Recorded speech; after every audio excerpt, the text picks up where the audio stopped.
Hi, everyone, and welcome to this data learning seminar. We are having today Dr. Jakub Tomczak, who is an associate professor and the PI of the Generative AI group at the Eindhoven University of Technology.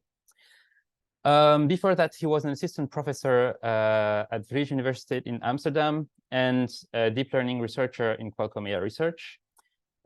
He's been chairing at major AI conferences, and is the author of a very good book on generative AI called Diffusion Modeling. And today he's going to talk to us about representation learning and if it's possible to do it using generative modeling. So the floor is up to you now, Jakub.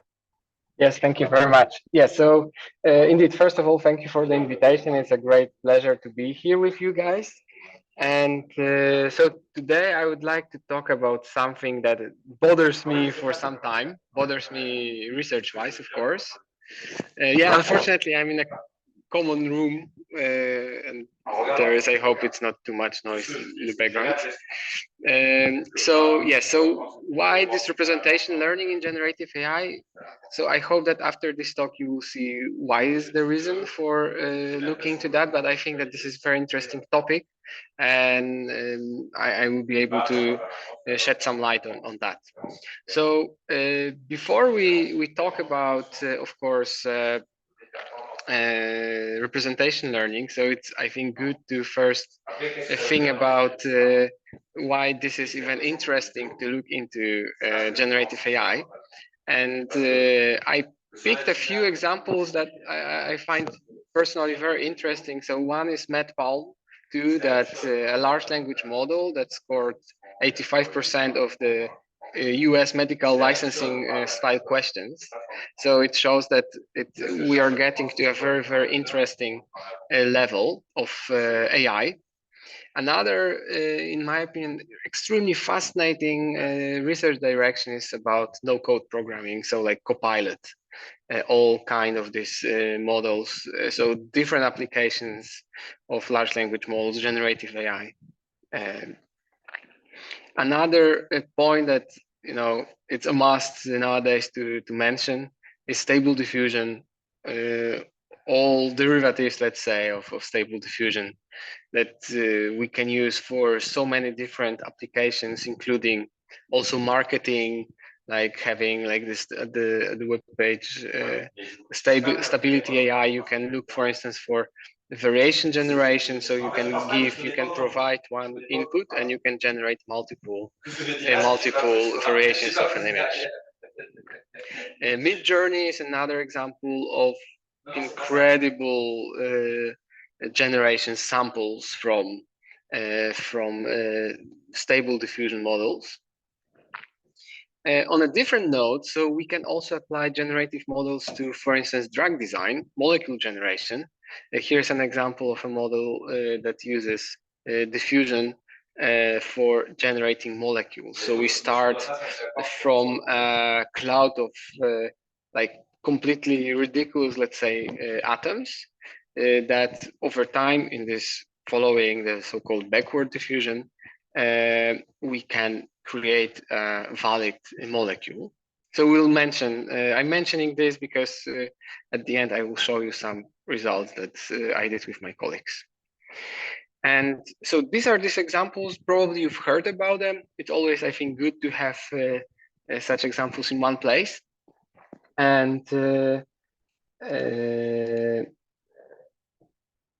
yeah, so sorry again for this echo. So it's like this, what is generative AI? And I will give you a little bit different perspective. So far in these first few slides, I talked about actually generations, because this is what people associate generative AI with. So this is about, like, probabilistically speaking, we can say this is about sampling. But overall, I would say that generative AI is in principle about modeling joint distributions, right? So like there's this very old distinction in machine learning between discriminative models and generative models. And discriminative models are about finding boundaries in the data space. So in other words, finding the conditional distribution for a given object, like highly dimensional object like an image, we can predict a class label. And generative models are about, in some way, explaining how the data was generated. So in other words, probabilistically speaking, it's about modeling the joint distribution of these two random variables. And in machine learning, we have very long history of that. Like naive Bayes is one example. Linear discriminant analysis, another. Bayesian and Markov networks, random fields, mixture models, probabilistic PCA, non-parametric Bayesian models like Chinese restaurant processes, etc., etc. So actually, in this, let's say, non-deep learning times, so we had a plethora of generative models, and so in some way, this generative way of thinking is really well rooted in the AI. And so why this is so important to focus on this like joint models, right? So I have this very simple example that I like to share with people. So let's say that like generative is in some way understanding how data is generated, right? So this is the takeaway message from this slide, at least. And so let us imagine that we have two sources of data. So we have this orange triangles and blue squares, and we have a new data point. Let's imagine that we have a robot that vacuums, like these funny vacuuming robots. They are very simple, and let's say that this robot can take some, let's say audio, it's one axis, and images, this is the other axis. And then based on these two observations or these two random variables, it must decide whether to go left or right. And now we have this very nicely clustered data.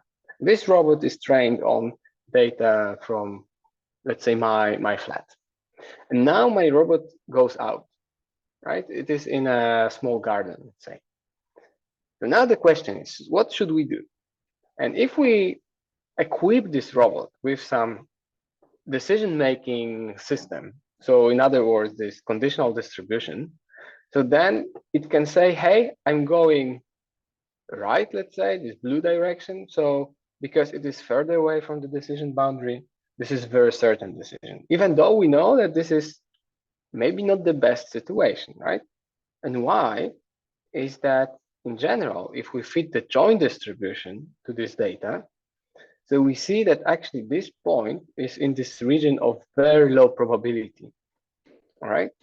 So in other words, we would say as human beings, looking at this, handcrafted example, we would say that, well, this is this low probability region. Probably this is an outlier. So in general, going, let's say, right, so towards blue, it is a very uncertain decision, right? So this is the core. This is the core why we actually should pay attention to generative kind of modeling. And why? Because we can quantify uncertainty, at least using likelihoods. We get semi-supervised learning for free. If we get this joint distribution, we calculate the logarithm of that. We'll get the logarithm of q of y given x plus logarithm of q of x. So we naturally have naturally we get the distinction. We have high flexibility. This is very natural for multimodal learning. Flexibility to some extent for domain adaptation. The only problem is that, of course, we have a high complexity.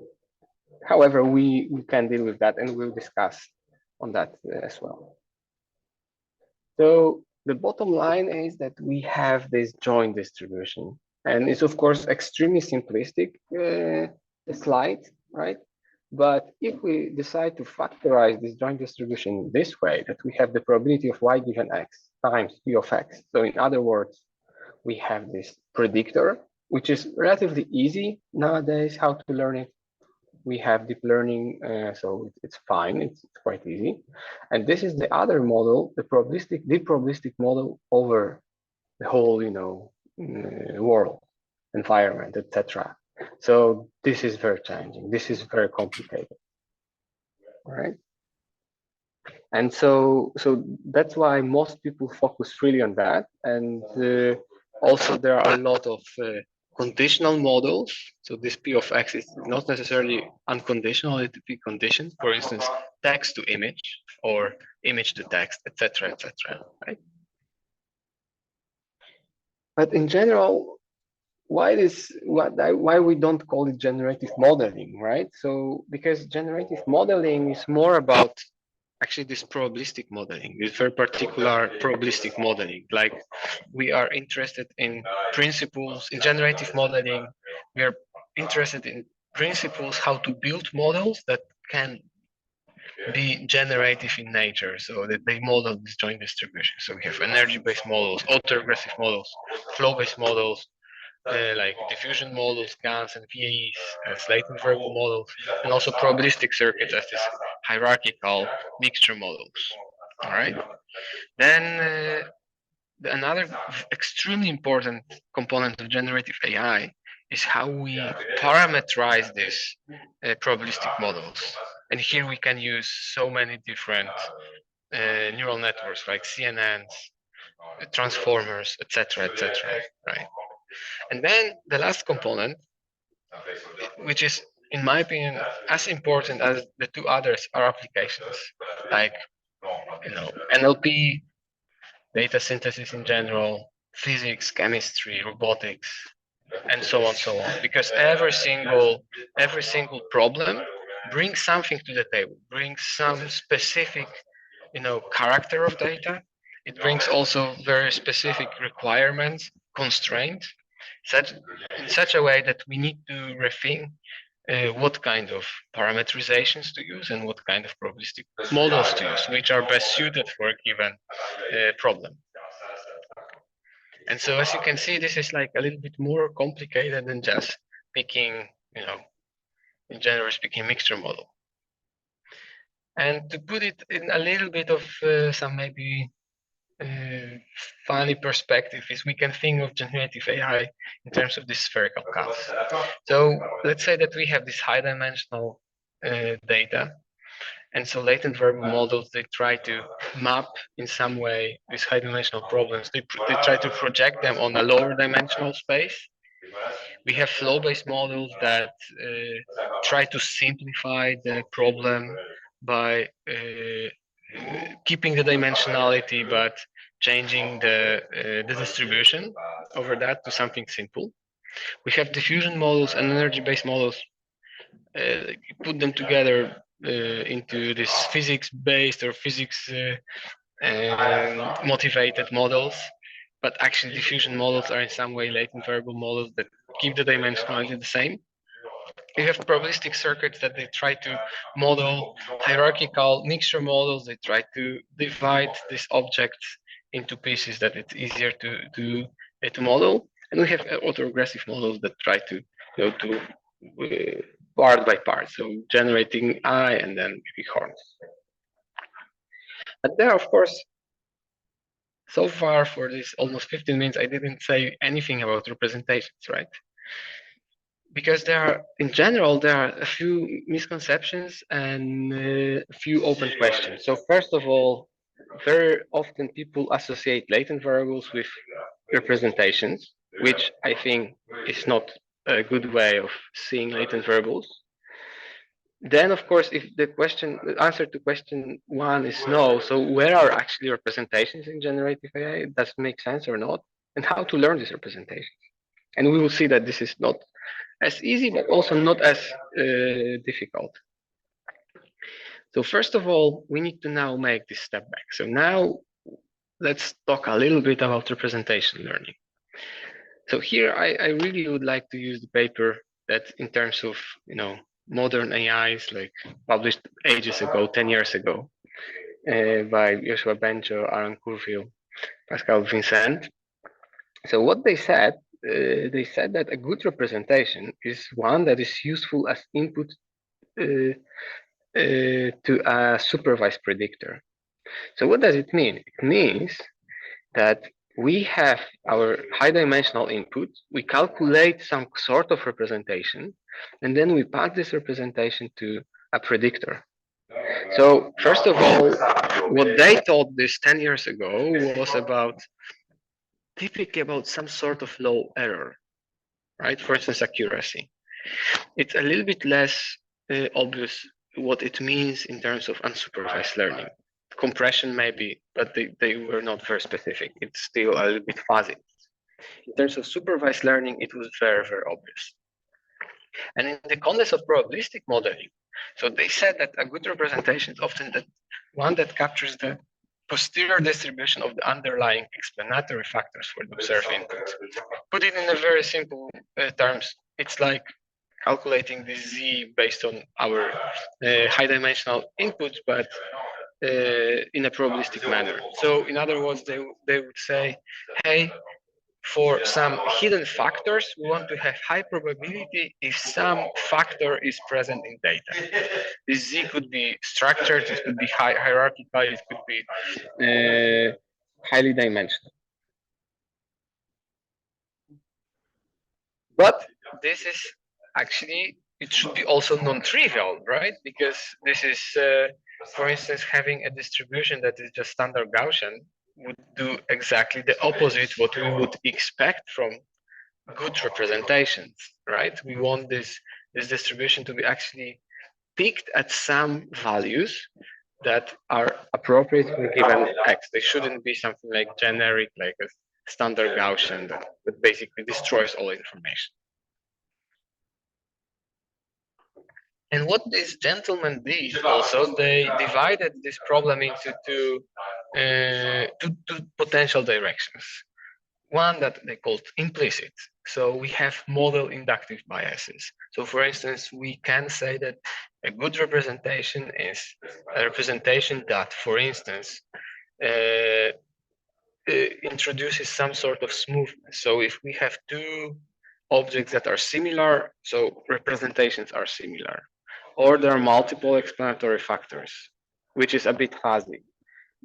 Another thing is that we have some hierarchy of explanatory factors. So for instance, first we have representations that are more local, and then we can join them to create more global representations. Maybe some geometrical properties. For instance, we can be equivariant to some specific group actions, like for instance, rotations. Another point is like, for instance, we have factors that can explain inputs in such a way that we can very well predict some class labels, for instance. On the other side, we can have some explicit approaches that play rather, instead of playing with model, they play with objectives, right? And again, we can say, for instance, smoothness, we can introduce some penalties or regularization terms that will enforce this smoothness.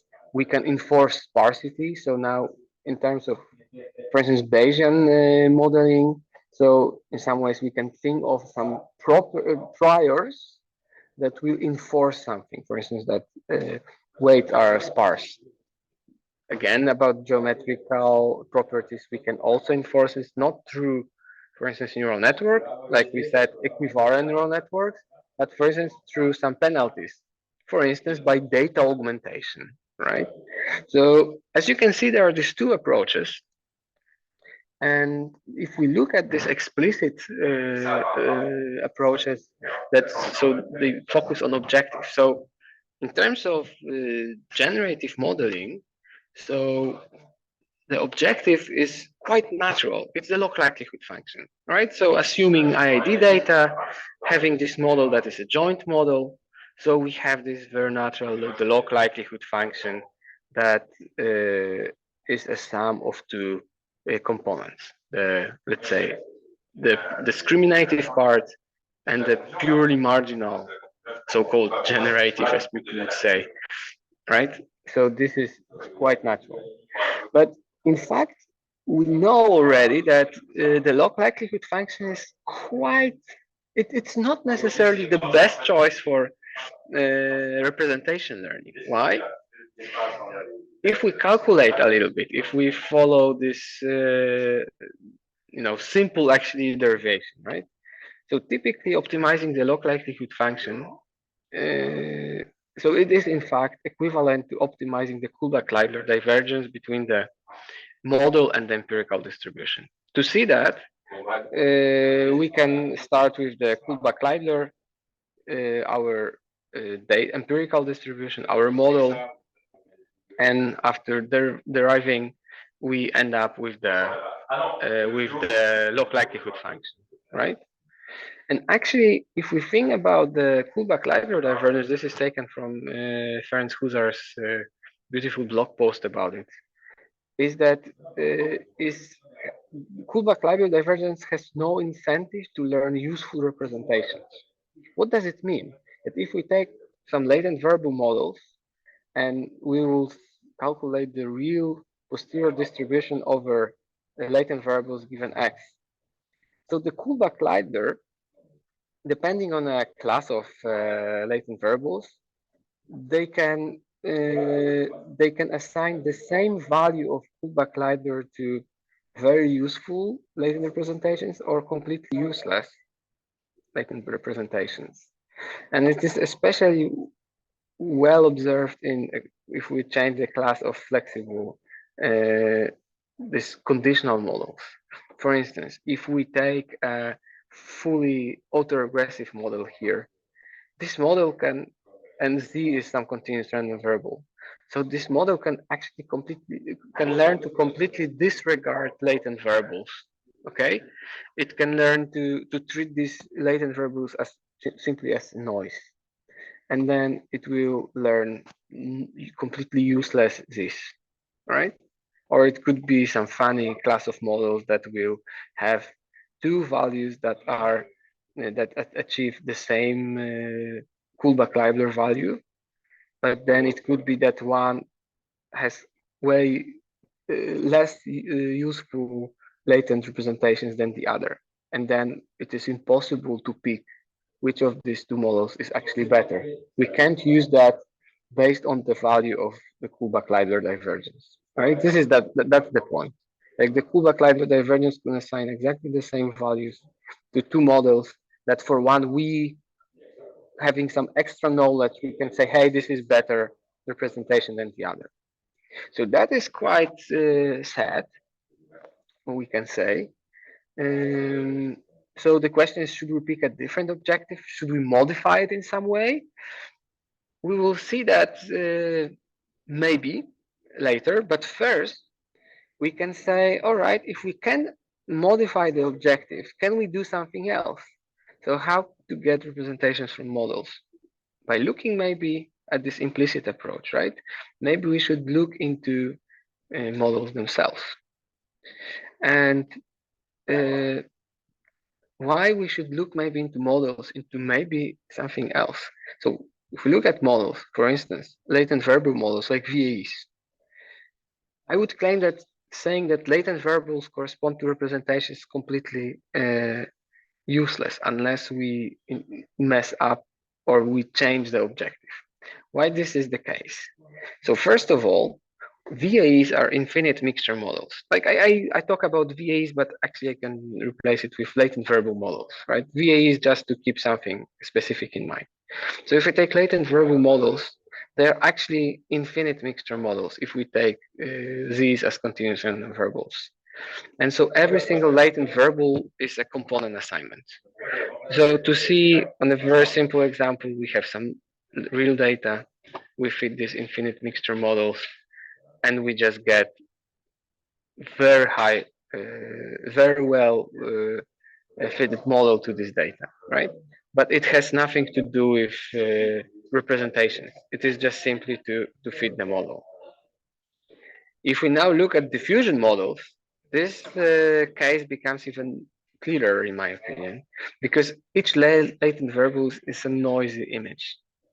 So now it makes even no sense to say that a latent variable is a representation, because we actually, what we want to achieve in diffusion models is we want to remove all information from these images. So eventually on top, we get complete noise, right? So that is why I would say looking into latent variables as representations, it's not very useful.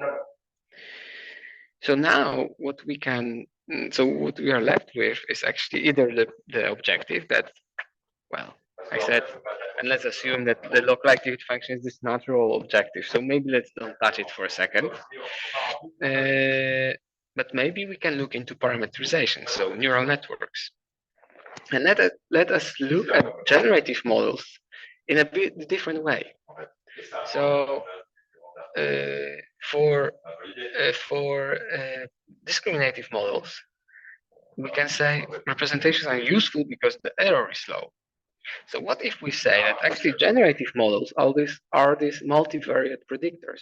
So for images, it's like you get an image and you want to predict like this. You want to solve this multi-dimensional regression problem in some way, right? Then we would say that good representation is that is useful as input to a supervised predictor. In this case, multivariate predictor. So supervised in such a way that the likelihood value is high. So in some way, what I'm trying to say is that generative models, they try to predict high likelihood for multiple variables. So to think in a simpler way, it's like in some way good reconstructions we want, right? And then of course, once we are not in this reconstruction based scenario, so we predict next values, right? So if we look at it in this way, so now we should really focus on neural networks, really about the parameterization, because now I'm just forgetting about almost whole probabilistic scenario. I'm just saying, hey, solve me this multi-regression problem if the likelihood, I want to predict high value of the likelihood function. Now, I would like to present two approaches, one that exactly builds on that, and the other builds almost on the same framework. So first, I would like to present you a model that we worked on, so representation learning with joint diffusion model. So we looked exactly at that. So we decided that so diffusion models, how they are built. So we have these multiple steps that at each step we add noise. And at each step, they have shared neural network that tries to predict what was the added noise to an image. So in other words, they try to revert the noisy process. And so you have at each step, you have this shared neural network, for instance, a UNet, right? So a UNet looks like that. So it takes an image, it processes it, it downscales, and at the same time, there are these skip connections. So they pass through these features to this decoder part of the UNet. What we tried to do, we decided that, okay, so if we look at parameterizations, so exactly these features at these levels, they are representations. So we pull them together and we create joint representation that is further passed to a predictor, all right? And first what we did, we pulled these features and we learned an MLP, a classifier. And so here we have a standard classifier trained on different data. And here a classifier that this shaded one, or how to call it. These are predictors that were trained on a pre-trained diffusion model. We just pulled these features and we just trained a small MLP on top of that. And as you can see, actually all these results are quite good. We even trained these small MLPs on Celeb for attribute prediction. And we took different levels, there's like 1,000 steps of diffusion process. And we trained at each level a small MLP, and we checked what is the prediction capability of such a model. As you can see, here it's like pure noise, here it's image. And along the way, we realized that actually there are some features that become quite easy to predict. So at some points, all predictions are like better than random, at least, and in some cases pretty good. So there are these features that we can predict quite well, somewhere already in the middle of the process, when images to us human beings are very noisy. So this was something very interesting. And of course, in this scenario, all diffusion models were trained to just to generate new images, not to predict anything. So this is a little bit artificial scenario.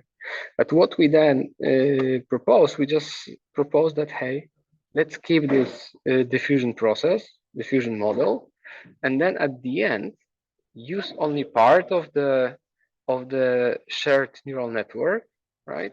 Pull all features, and add on top of that a classifier predictor, and then train it in exactly the same way as we discussed so far. So we have logarithm of p of y given x plus logarithm of p of x, where the model is greatly shared between the predictor and the generator. And this is how we train it and how the model works. So we have this, we have here a generation, conditional generation, so that we want to generate specific class, and we present how on the way how the model works. So at the same time, because we have this pre-trained predictor, we generate and we ask our predictor, please tell us what is the class label. This is a histogram of classes. And as you can see in the very beginning, when we start from noise, the predictor doesn't know what it is there, but later on, already at some point that to us human beings, we can say, like this is exactly now, we can say what is there, but it knows already, and it's very, very convinced about what is the class label.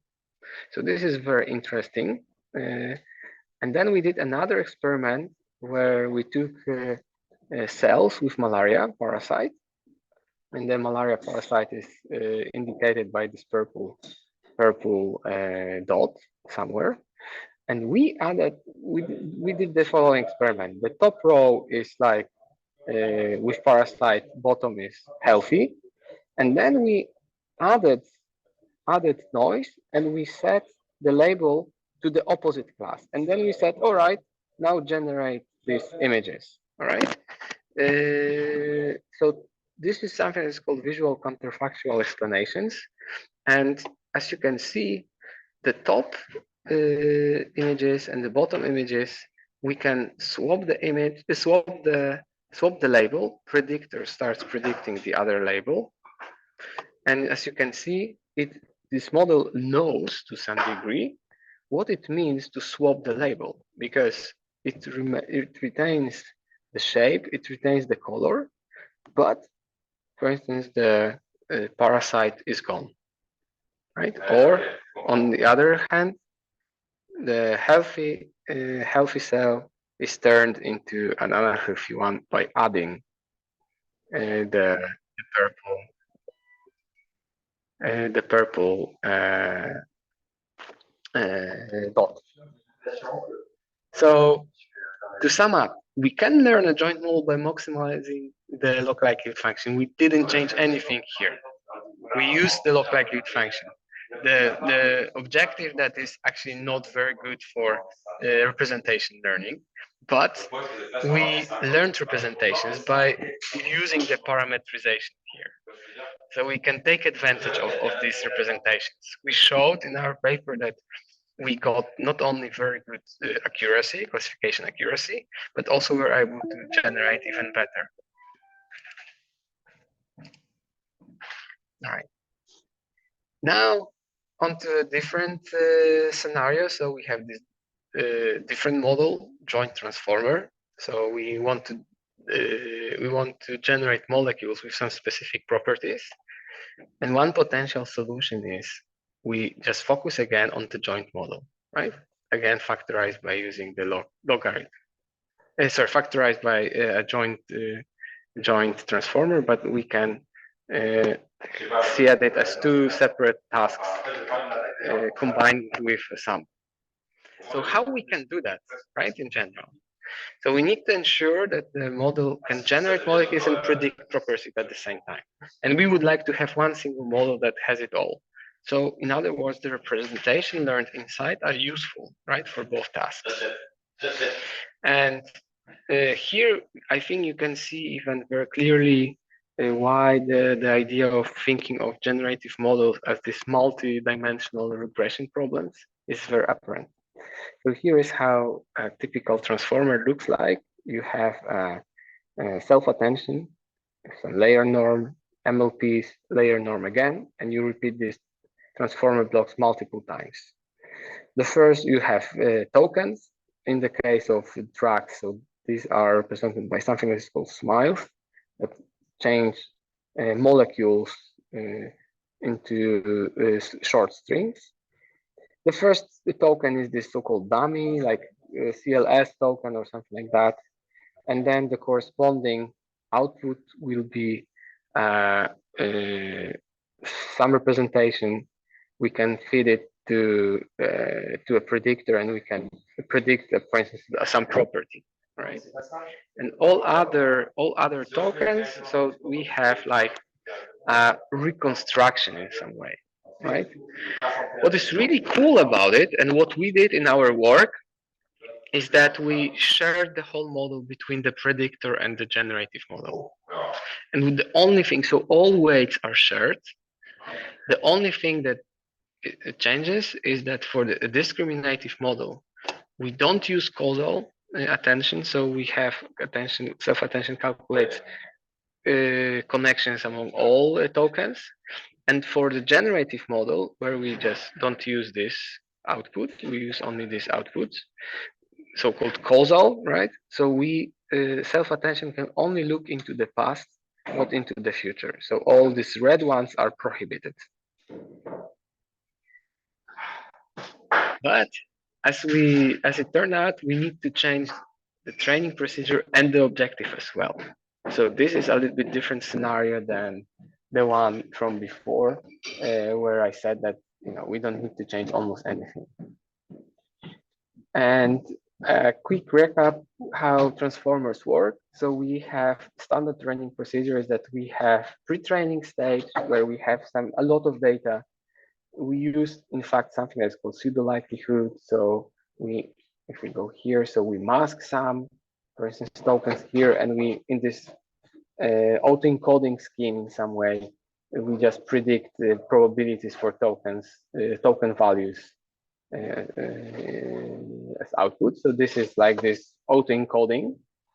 And then fine-tuning is either about training a predictor with non-causal self-attention to predict some specific values, so that going back, so we have all inputs and then we predict only the value. This is how we fine-tune the model. Or we want to train a generator, right? So then we optimize the logarithm of p of x, and then we just focus on this tokens, but having a pre-trained model. And this actually doesn't work well because you either have discriminative performance or generative performance, not both at the same time. This is what we want to achieve. We want to have both at the same time. It turned out that we had to modify the training objective in the following way. So first of all, we trained at the pre-training stage, we used this auto-encoding scheme, but also we added this logarithm of p of x, all right? And then during fine-tuning, we added the predictor and we trained using the whole objective, all right? So one may ask why we added this in this scenario, because if we look at these two, this is the joint distribution, this is the marginal only, right? So why we added this auto-encoding penalty? Well, the motivation is very simple. It turns out that if we don't add this, component in yellow, training a joint distribution is very hard. In other words, this logarithm p of x in some way overrides gradients, so it has a stronger gradient than a predictor. And we can see why, because we have one single, let's say, bit for prediction, and we have 100 bits for generation. So when you calculate the loss, this logarithm p of x has way stronger influence on the whole model. All right, so we added this to say, hey, be very good in terms of autoencoding, so that the representation is better for the predictor. All right. And here are some examples, some results. So for instance, when we train this joint transformer, but without this penalty, without this in yellow, and without having the generator, so we can generate anything. So this is valid, so how many of the percentage of valid molecules generated by a model. This is fresh chemistry distance, so something fit score, but for molecules. This is mean absolute error, and mean absolute error for sampled molecules. So of course, when we trained only, so we fine tune only for predictions, so we get pretty low mean absolute MIAE. Sorry. So if we train the joint distribution, but without this penalty, we get very good generative performance, but we see that the prediction drops. And if we add our approach with some hyperparameters that I missed in this for simplicity, so then we start getting better and better predictive performance without losing basically any generative performance. So you can see that actually getting this penalty helps us to get better predictive performance, keeping the same generative performance, and even better, we get better representations inside internal these transformers that give us much better predictive performance, right? So there is this common perspective in discriminative versus generative approaches that to get very good discriminative performance, you need to train a discriminative model. Here we actually show that this is not the case. You can get even the better discriminative performance by training the joint model. And here another perspective on for this joint transformers on the novel drug design. Now in blue, this is a model, a baseline model called MolGPT. And you can say that this is just a smart way of fitting a density model to training data. When you fine tune it, you see that, and on the x-axis is the property value. So we want to be as far to the right as possible. So you can see that when you fine tune a model, so you get to better performance. But when we train our model, as you can see, these histograms are far to the right, further at least, right? So it means that we can sample better molecules for given, like this perindopril, sitagliptin, and zaleplon. So these are targets. So we are able to sample better molecules for these targets, which is actually what we care about for this de novo drug design. All right, so what are the takeaways? First of all, in my opinion, it is great time for generative AI. We live in fantastic times. We have very good hardware. We can learn these models relatively quickly. We can apply these models to many, many, many applications. Second of all, we can learn data representations within generative AI. So it's not like we shouldn't talk about it. The log likelihood function is actually fine-ish. We see that sometimes maybe we have to add something to that. But overall, we should focus on representation learning, but we need to rethink it a little bit, right? So we have to be very careful. For instance, I want you to be very careful about saying, hey, latent variables are representations. Not necessarily. If you change your objective function, for instance, by introducing some very specific penalties to force your representations to be something, then okay, maybe you can call them representations, but without introducing any penalty, any extra, prior knowledge into that, I would claim that no, they are not representations. Of course, there are other questions that I completely missed. Like, for instance, some people would say, hey, representations are also about interpretability, for instance, right? And this is, for some cases, I would say, yes, that's true.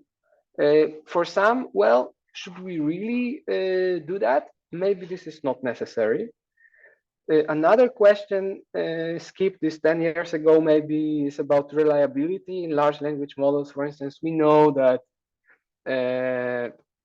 that we need some sort of reliability, otherwise large language models start hallucinating very quickly. So, for instance, this reinforcement learning with human feedback, is it enough? The problem is solved? No, the answer is definitely no. So we need to think what it means to be reliable, but also in the sense of maybe having specific penalties and regularizers, or we should even think about the models themselves or the whole process, like training to learn in this reliable way. Okay. All right. So thank you very much. That's it. Sorry for in the beginning for this disturbance, but unfortunately I have issues with internet at home and I had to go to place outside to get to be able to talk to you guys. All right. Thank you. All right. Thank you very much, Jacob, for this very interesting presentation. So now we'll take, I think we have time for a few questions. So I will start while people maybe think about their questions. So coming back to the drug design problem, so the last application. So we can see, so yes, the slide on with the plots. Yeah. After this one, yes. Is there a way to also measure the diversity of molecules generated using your approach? Yeah, do we still keep like some diversity and or like are the scores better because like all the molecules like explore one specific area? Right, exactly. So that's a very good question. Of course, it is possible. It's like we looked into that. It's there are some measures that I don't show because typically for presentations I don't like tables, but it's a very good point. So here maybe it would be very useful. So there is a specific something as like this fit score. This is for chemistry. So this is maybe here actually. So you can look into that. The higher it is, the better, in the sense that you resemble data. So if you can have like you start something from a very particular region, and they could be like amazing molecules, valid, etc. But then it will not cover the diversity of your data set. So then it would be very low score. There's and also what you can see here, it's like there are these peaks, right? And you can say, because why we looked into that, because you can say, so this blue one, it's basically the data distribution. Like this small GPT, so molecule GPT, it's basically, a way of representing data, like this empirical distribution, basically, right? So on training data, it is a very good match. And to see that actually to cover that training data and to sample from that, you can say that you don't do anything else than what the data gives you. So in other words, if you look at the best potential molecule, so what you sample, it will be identical, the best molecule in your data. So it doesn't generalize anyway. And by looking at this peak, and that you see that a lot of probability mass is put on higher values than the blue one, it means that the model started generalizing. And this was also what we checked. It is what we can, the best molecule sample, the best molecule sampled from our model are completely different than any molecule in training data. Okay, thank you. Thanks. Very good question. Do we have any question in the chat?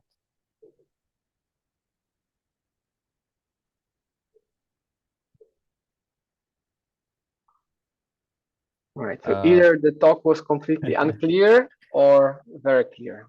Or people are really thinking about like. Are really thinking, exactly. Just don't hesitate, you know. So maybe in the meantime, I have another one. So in the application to diffusion models, Right. So we saw that